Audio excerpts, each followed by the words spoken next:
네, 안녕하십니까. Goal Driven Explainable Clustering via Language Description 이라는 논문을 바탕으로 세미나를 진행하게 된 석사과정 이상미입니다. 해당 논문은 EMNLP 2023에 어셉된 논문이라고 봐주시면 될 것 같습니다.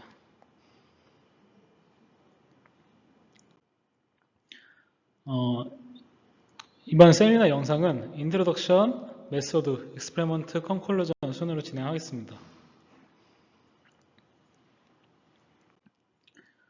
먼저 본 논문을 요약하자면 이 goal이라는 사용자의 목표를 고려하여 클러스터링을 진행을 할 건데, 이 클러스터링 진행 시에 이 설명이라고 하는 explanation을 포함하는 방법론을 제안한 논문입니다.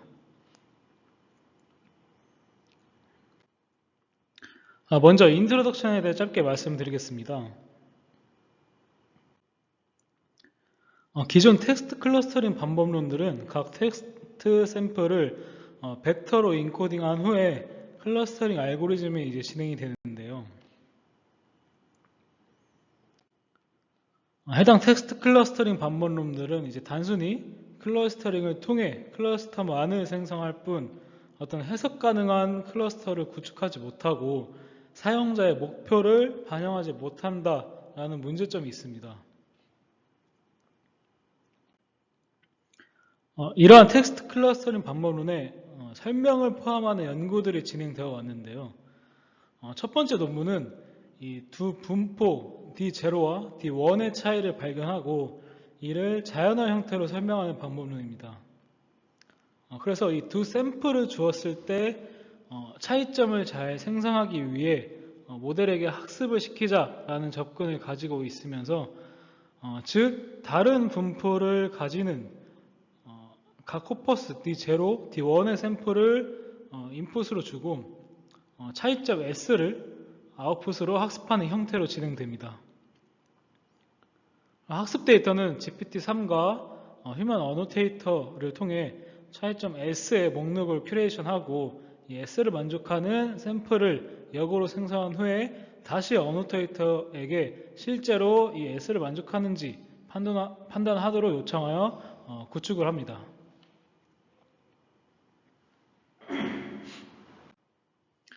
다음은 랭귀지 모델을 학습하는 방식은 동일하나 사용자의 목표를 고려하자라는 접근의 방법론입니다.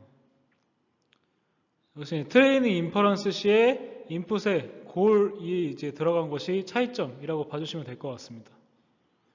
그래서 이 골이 무엇이냐를 좀 더 살펴보자면 어떠한 두 대규모 코퍼스 간의 차이점을 설명 형태로 생성하는 방법론을 제안한 논문이고, 이 골은 약물 A와 약물 B의 부작용을 비교해달라는 목표가 있을 때 사용되는 코퍼스는 각 약물 복용 후 환자들이 스스로 보고한 반응의 모음이라고 봐주시면 될 것 같고, 최종적으로 생성하는 설명은 A 약물을 복용하는 환자는 편집증에 대한 느낌을 더 자주 언급이라는 목표를 고려한 어떤 설명문을 생성하는 그런 논문이라고 봐주시면 될 것 같습니다.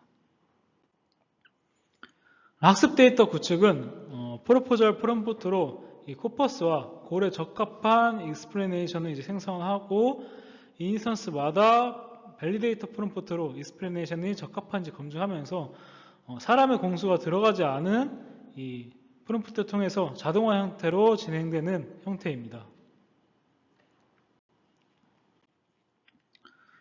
그래서 이 첫 번째 논문의 저자가 말하는 문제점은 두 분포 간 차이점을 바탕으로 진행되기 때문에 전체 클러스터를 완전히 포괄하지 못한다라고 말하고 있으면서, 근데 추가적으로 제가 생각한 이 골엑스라는 본 논문과의 차이점을 추가하자면 두 분포 간 차이점을 생성하는 방법론을 제안을 하였으나 사용자의 목표인 골을 반영하지 않았다라는 것이고, 두 번째 논문의 저자가 말하는 문장은 제안 방법론과 가장 비슷한 논문이며 제가 생각한 본 논문과의 차이점은 사용자의 목표를 반영하는 것이 본 논문과 동일하나 두 분포 간 차이점만을 생성하고 있다라고 생각을 하였습니다. 그래서 이제 골 EX를 EX라고 계속 부를 텐데 goal EX라는 본 논문은 사용자의 목표를 반영하고 차이점이 아닌 전체 코퍼스에서 클러스터링 진행 시에 이 클러스터링에 적합한 설명을 생성하는 것이 차이점이라고 봐주시면 될 것 같습니다. 다음은 메소드입니다. 본 논문에서 말하는 이제 알고리즘은 파스라는 프로포즈, 어사인, 셀렉트라는 세 단계로 이루어지는데요. 이 알고리즘의 최종 인풋과 아웃풋을 먼저 말씀드리자면 인풋은 텍스트 집합과 목표이고 아웃풋은 클러스터와 설명이라고 봐주시면 될 것 같습니다. 그래서 그림에서 코퍼스 A는 클러스터 1, 그리고 코퍼스 B와 E는 클러스터 2로 묶인다면 클러스터 1은 지루함을 전달함, 그리고 클러스터 2는 행복함을 전달함이라는 설명을 포함한다 라고 봐주시면 될 것 같습니다. 노테이션에 대해 말씀드리자면 인풋 요소인 X는 텍스트 집합인 코퍼스이고 G는 문자열인 골, K는 정수인 클러스터 수입니다. 아웃풋 요소인 CK는 K번째 클러스터, EK는 K번째 클러스터에 대한 explanation입니다. 근데 이 아웃풋은 세 가지 조건을 가져야 한다라고 이제 저자는 주장을 하고 있는데요. 먼저 첫 번째 조건인 goal relate는 이 explanation이 goal과 관련이 있어야 한다는 것입니다. 예시로 사용자의 goal이 어떤 센티멘트를 기반으로 클러스터링 하는 것이라면 긍정적인 센티멘트를 가지고 있음이라는 explanation은 goal과 관련이 있지만 스포츠에 관한 것이라는 explanation은 goal과 관련이 없다고 볼 수 있습니다. 두 번째 조건은 각 클러스터가 explanation에 의해 정확하게 기술되어야 한다는 것입니다. 그래서 각 explanation은 서술어이므로 해당 클러스터의 모든 샘플에 대해 코렉트하고 다른 클러스터의 샘플에 대해서 인코렉트 해야 한다라는 것을 이제 추가 설명으로 봐주시면 될 것 같고, 마지막 세 번째 조건은 클러스터 간 최소한으로 겹쳐야 하고 이 클러스터들이 전체 코퍼스를 커버할 수 있어야 한다는 것입니다. 즉 이상적으로 모든 샘플이 각각 하나의 클러스터에 속하는 것이 좋다라는 의미입니다. 그리고 이 세 가지 조건을 해결하기 위해서 논문에서 소개하는 파스 알고리즘의 각 단계를 설계했다고 말하고 있는데요.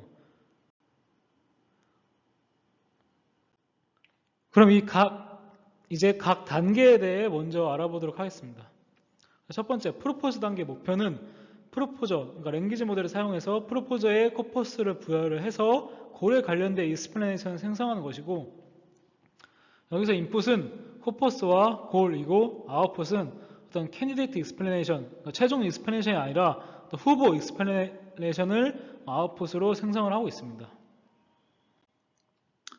이때 이 과정은 랭귀지 모델에게 인컨텍스트 클러스터링 형태의 프롬프트 부여를 하는 것이고, 이 인컨텍스트 클러스터링이 무엇이냐를 봤을 때는 오른쪽에 프롬프트가 이제 예시가 되어 있는데요. 첫 번째는 네 가지 파트로 구분할 수 있는데, 첫 번째는 골에 따라 텍스트를 클러스터링 하기 위한 카테고리를 만들라는 인스트럭션과 카테고리 이그젬플을 부여를 하는 거고, 두 번째 파트는 골과 익스플레네이션의 예시이고, 세 번째 파트는 코퍼스 그리고 골의 설명, 생성할 익스플레네이션 개수를 지정을 하는 것과 이제 마지막 추가적으로 출력문을 제어를 함으로써 이 네 가지 파트의 어떤 프롬프트를 줌으로써 생성을 한다라고 봐주시면 될 것 같습니다. 하지만 이 프롬프트 길이 제한으로 인해서 전체 코퍼스를 반영을 할 수 없기 때문에 다수의 프롬프트를 구성해서 제2의 익스플레네이션을 얻을 때까지 반복을 이제 하는 것으로 이 문제점을 보완하고 있는데요. 두 번째 이제 어사인 단계의 목표는 각 샘플에 적합한 익스플레네이션을 할당하는 것이라고 이제 봐주시면 될 것 같습니다. 그래서 인풋과 인풋은 먼저 익스플레네이션과 샘플을 주고 아웃풋은 yes or no를 생성을 함으로써 어사이먼트 매트릭스에 할당을 하는 형태입니다. 그래서 만약에 B라는 샘플이 i라는 익스플레네이션에 할당이 되면 1이라는 값으로 이제 어사인이 되는 형태이고요. 그리고 어사인에서도 이제 LLM을 통해서 할당을 하고 있습니다. 그 과정은 각 샘플이 각 익스플레네이션에 적합한지 여부를 결정하기 위해서 언어보다한테 이 텍스트를 주고 익스플레네이션에 적합한지 프롬프트로 구성을 함으로써 판단을 시키고 있습니다. 그리고 세 번째, 셀렉트 단계의 목표는 클러스터 간의 중복을 최소화하고 전체 코퍼스 커버리지를 최다화하는 것입니다. 그래서 이 과정은 각 샘플이 대략 하나의 클러스터에 속하도록 j-개의 캔디데이트 클러스터에서 k-개의 클러스터를 선택하는 것이라고 봐주시면 될 것 같습니다. 왼쪽처럼 어떤 캔디데이트 클러스터에서 중복을 최소화하는 수 있도록 k-개의 클러스터를 선택하는 것이고, 그래서 이 단계의 핵심 목적은 어떤 어사이먼트 매트릭스를 각 샘플이 대략 하나의 클러스터에 속하도록 근사화시키는 셀렉션 벡터를 찾고자 하는 것이라고 이제 봐주시면 되는데요. 여기서 어사이먼트 매트릭스는 각 샘플별로 클러스터에 속하면 1, 속하지 않으면 0으로 구성한 매트릭스이고, 이 매트릭스에 있는 로우 벡터를 봤을 때 하나의 샘플에 다수의 클러스터에 속할 수 있기 때문에 하나의 샘플에 하나의 클러스터가 속하도록, 즉 원소 1만을 가지는 오른쪽 열 벡터로 근사화시키는 셀렉션 벡터를 찾는 것입니다. 그래서 화면에 있는 예시처럼 1110을 가지면 1111을 가질 수 있기 때문에 해당 셀렉션 벡터를 찾는 것이라고 봐주시면 될 것 같습니다. 근데 이 셀렉션 벡터는 1 아니면 0만을 원소로 가지고 있으며 해당 벡터의 어떤 컨스트레인트는 S와 단위 벡터의 내적은 K라는 것입니다. 즉 원래 클러스터 개수 J에서 줄이고자 하는 K만큼의 1을 가지도록 제약 조건, 컨스트레인트가 부여된다는 것입니다. 근데 이 모든 X에 대해 MX가 1이 되는 것이 이상적이기 때문에 1이 되도록 하는 F람다라는 로스 펑션, 그리고 좀 더 산업공학적으로 말을 하자면 페널티 텀을 구성을 하게 됩니다. 즉 이 로스 펑션을 바탕으로 셀렉션 벡터를 업데이트 해나간다고 봐주시면 될 것 같은데요. 이 F람다라는 이 화면 같은 조건에 따라 값이 부여되는 형태이고, MX가 1보다 작으면 샘플이 클러스터에 속하지 않는, 즉 미스라고 판단을 하여서 1만에서 MX 값만큼의 로스가 부여가 되고, MX가 1일 때는 하나의 샘플이 하나의 클러스터에 속하는 아이디어라는 상태로 로스가 0, MX가 1보다 클 때는 하나의 샘플에 다수의 클러스터가 속하는 오버랩 상태로 MX-1 곱하기 람다만큼의 페널티를 로스로 부여를 하게 됩니다. 즉 미스면 MX를 높이기 위해서 1만에서 MX의 로스, 그리고 오버랩이면 MX를 낮추기 위해서 람다 곱하기 MX-1의 로스가 부여가 되는 형태입니다. 만약 예시로 하나의 샘플에 두 개의 클러스터가 이제 속했을 때 셀렉션 벡터가 1이라면 x는 5일 때 mx 값은 2이기 때문에 y만큼의 페널티가 이제 부여되는 형태입니다. 정확히는 람다만큼의 페널티가 부여되는 형태이고요. 하지만 이 로스는 그러니까 스칼라 형태로 산출되어 업데이트 되어야 하는데, 이 로스 펑션 f 람다가 열 벡터니까 아래와 같은 단위 벡터를 곱해 주어서 스칼라 형태로 변환을 해줍니다. 하지만 이 실수 람다가 곱해지게 되면 로스가 실수가 되는데, 클러스터에 속한 여부는 1, 0으로 판단하기 때문에, 즉 로스 업데이트를 적용하는 것이 어렵기 때문에 정수 값만을 가지도록 이 로스 펑션 f 람다를 a로 치환을 하여 계산을 하게 됩니다. 그리고 이 정수 값만을 가지도록 두 가지의 이제 컨스트레인트 제약 조건이 부여가 되는데, 이 기호는 모든 원소보다 크거나 같은 것을 의미를 하고, 이 a 값이 1-n보다 모두 크거나 같고 람다 곱하기 n-1보다 모두 크거나 같은 컨스트레인트를 부여를 하게 됩니다. 그래서 f 람다에서 a로 치환한 후에 최종적으로 로스 펑션을 구성을 하게 되는 형태라고 봐주시면 될 것 같습니다. 그래서 이제 최종적으로 찾은 셀렉션 벡터를 통해 J개의 캔디데이트 클러스터에서 K개의 클러스터를 선택하는 것이 최종 아웃풋이라고 봐주시면 될 것 같습니다.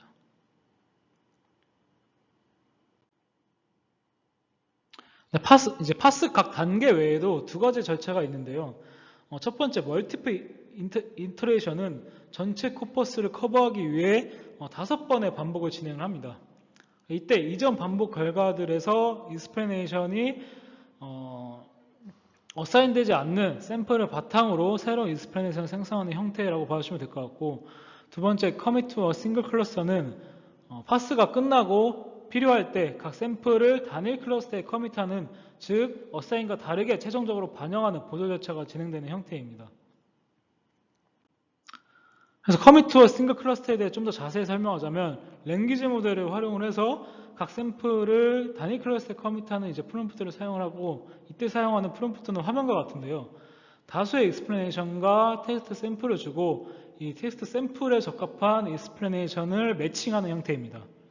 예시로 보면 만약에 텍스트 샘플이 안보와 국가적 자존심 어떤 이런 텍스트 샘플이 있을 때 익스플레네이션 1은 부동산 개발과 관련이 있다고, 익스플레네이션 2는 국제 정치와 관련이 있다고 하면 익스플레네이션 2를 최종적으로 커밋하는 그런 단계라고 봐주시면 될 것 같습니다.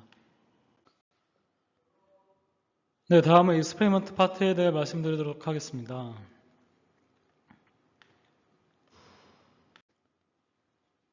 이밸류에이션은 총 두 가지인 토픽 클러스터링과 넌 토픽 클러스터링이라는 두 가지 방법으로 파스 알고리즘을 평가하고 있는데요.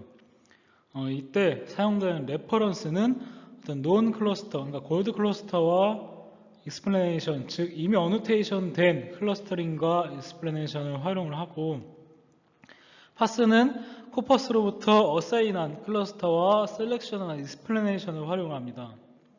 이 레퍼런스와 파스 간의 유사성으로 판단을 진행하게 되고, 토픽 클러스터링은 레퍼런스 클러스터와 파스의 아웃풋 클러스터 간의 유사성을 비교하는 방식이고, non-topic 클러스터링은 익스플레네이션 간의 유사성을 수동으로 비교하는 형태라고 봐주시면 될 것 같습니다.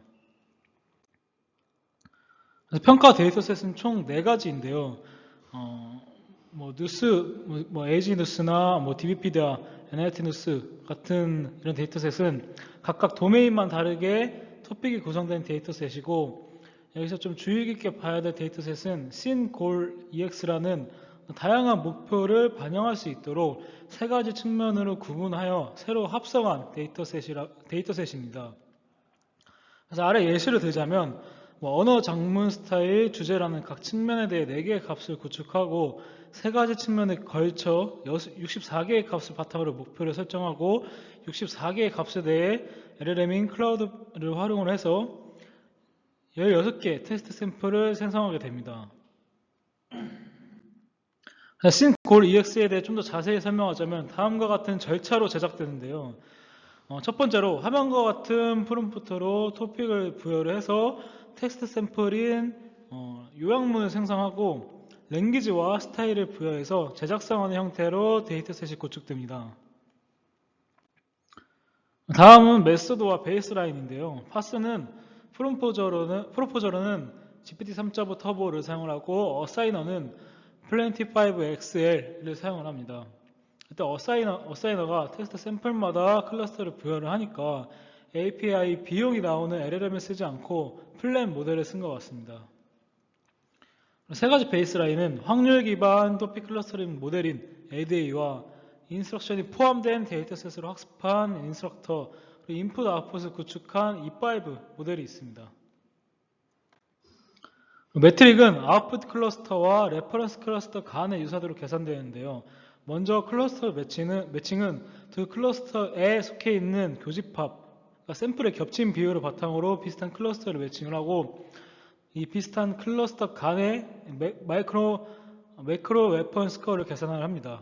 프리시전과 리콜 같은 경우에는 각각 아웃풋 클러스터에 속하는 샘플 중에 레퍼런스 클러스터에 속하는 샘플 비율 반대로 이제 속한 비율을 이제 계산을 하고, 최종적으로 레퍼런스 스코어를 구성을 하고 각 클러스터 레퍼런스 스코어를 이제 평균을 해서 산출을 하게 됩니다. 첫 번째 토픽 클러스터링 실험 결과, 파스가 베이스라인에 비해 대부분 데이터셋에서 성능이 우수하다라는 것이고, 여기서 좀 주의 깊게 봐야 될 거는 DB 데이터셋에서 인스트럭트보다 성능이 11%나 낮은 이유는 저자가 이제 말하기로는 애니멀 클러스터를 맞추지 못하는 예시를 봤을 때 애니멀 클러스터와 플랜트 클러스터를 바이올로지 클러스터로 병합해서 예측을 하고 있다는 것이고, 바이올로지라는 다른 범주를 예측한 게 아니라 병합해서 더 큰 범주를 예측했기 때문에 틀린 것이 아니라 올바르게 예측했다라고 주장을 하고 있습니다.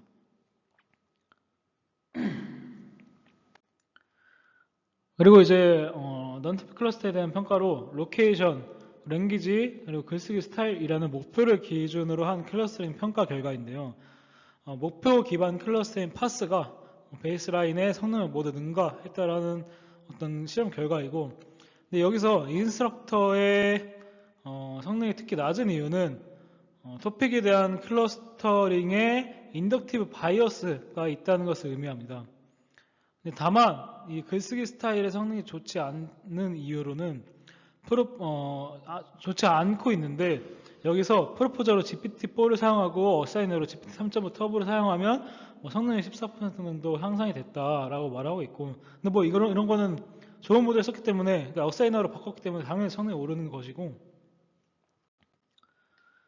그리고 이제 프롬프트 데이터셋에 따라 성능이 달라지는지 센시티비티를 평가를 한 결과인데, 먼저 프롬프트 센시티비티는 프로포저와 어사이너 프롬프트 템플릿을 의역하여 변형시킨 그런 실험 세팅을 가지고 있고, 실험 결과 이 프롬프트가 바뀌어도 성능이 비슷하게 유지되고 있는 것을 볼 수 있습니다.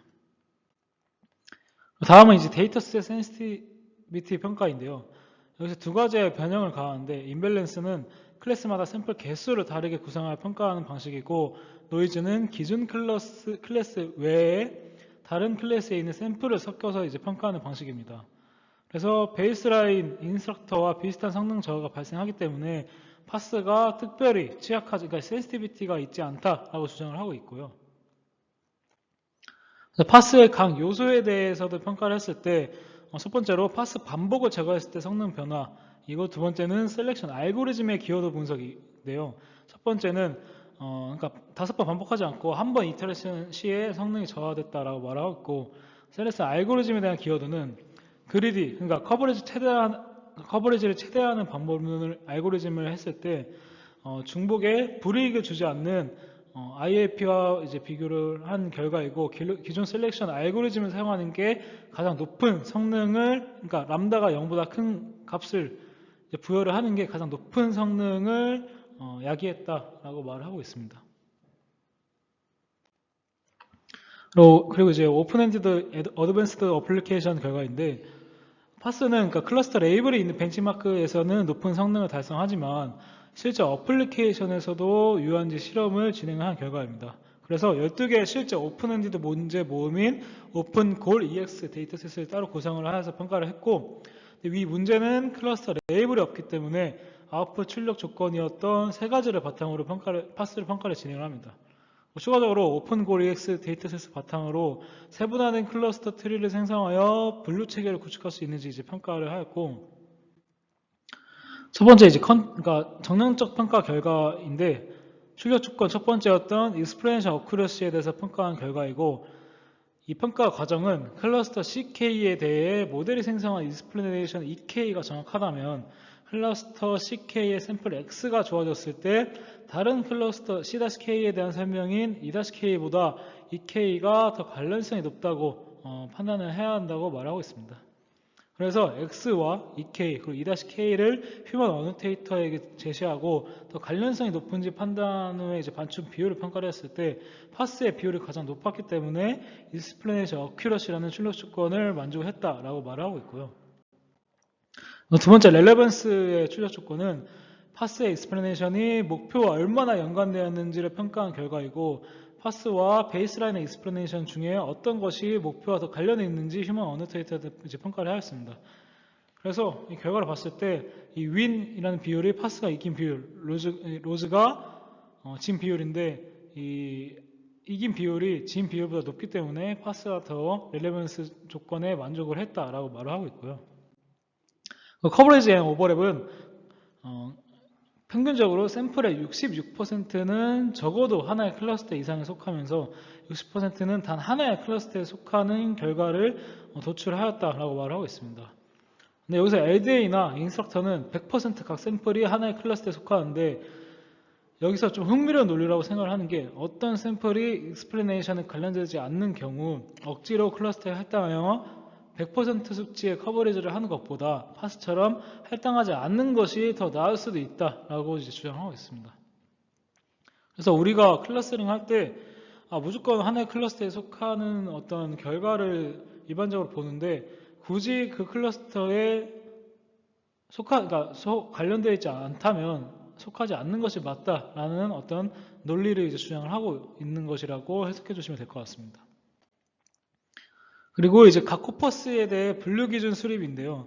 상하의 클러스터를 만들어서 계층적인 분류 기준을 수립할 수 있는지 확인하는 실험입니다. 그래서 먼저 상위 클러스터는 전체 코퍼스에 대해 파스를 적용한 기본적인 그런 클러스터고, 하위 클러스터는 20개 이상 샘플이 있는 클러스터에 파스를 재적용을 해서 세분화된 클러스터와 익스플레네이션을 이제 생성을 한 클러스터입니다. 그래서 상위, 하위 클러스터를 만들 때 상위 클러스터 익스플레네이션을 원래 목표에 포함시키고 새로운 캔디데이트 익스플레네이션을 상위 익스플레네이션에 하위 범주로 요청하는 방식으로 진행을 하게 됩니다.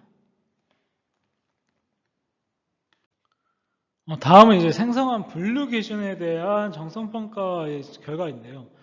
골로 why speaking is bad라는 어떤 예시가 있을 때 대부분의 익스플레네이션은 골 목표와 관련이 있으나 일부는 일관된 분류 체계를 형성하지 않다라고 말을 하고 있습니다. 그래서 이러한 퀘스천은 이런 익스플레네이션은 논증 유형을 식별하는 목표와 관련이 없고 이런 바이올런스 익스플레네이션은 분류의 첫 번째와 두 번째 레벨에 반복되어 나타나는 어떤 일관된 분류 체계를 형성하지 않는 그런 예시도 있다라고 말을 하고 있습니다. 마지막으로 컨클루전을 말씀드리고 마치겠습니다. 그래서 먼저 결론은 사용자의 목표에 맞춰 각 클러스터에 대한 설명을 추가하는 테스트 클러스터링의 새로운 공식인 골EX를 제안했다는 것이고, 이 골EX를 해결하기 위해 파스라는 알고리즘을 개발하였으며 토론 논쟁, 고객 불만, 모델 오류에 대한 분류를 생성하기 위해 골EX를 계층적으로 제공을 해서 사용자가 대규모 코퍼스를 탐색할 수 있도록 지원하는 결론을 도출하였습니다. 한계로는 논문의 저자도 말을 하고 있는데 파스를 재기적으로 적용했을 때 글로벌 브리치 문제점이 존재를 했고 앞선 장표처럼 일관된 분류 체계를 구축하지 못한다는 점, 그리고 프로포저 어사이너로 GPT-4와 클로드를 사용하기 때문에 많은 API 비용이 발생한다는 것이 한계점으로 꼽고 있습니다.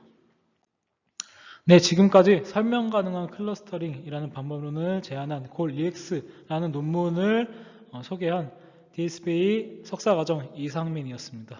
네, 감사합니다.